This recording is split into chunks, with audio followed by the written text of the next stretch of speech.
Hi, my name is William, and here again is for Task2. I looked into whether we are over-testing students or if we are simply use testing the wrong way.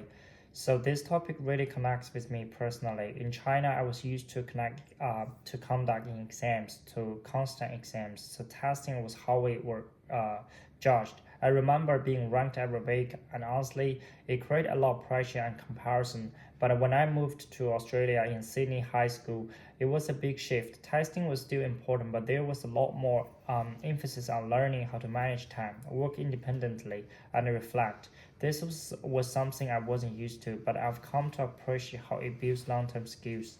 And I used the 5 core ratings, especially Croft et al. 2016, who talked about how testing has become part of political agendas. I also found the Kasmitsu Ren paper really interesting. How changing PSA to computer formats caused issues in East Asia because it doesn't match the classroom setting and the classroom practice.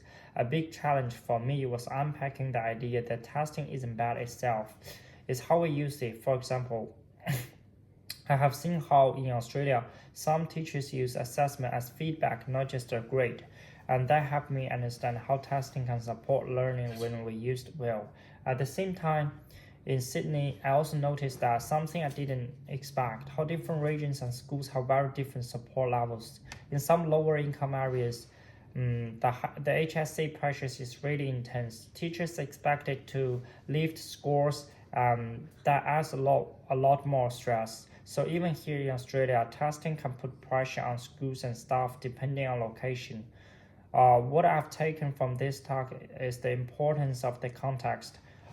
One size doesn't fit all. In the future, I want to focus on formative assessment and making sure that children understand what they're reading, not just memorizing. Especially in early childhood, assessment should be about supporting the child, not ranking them.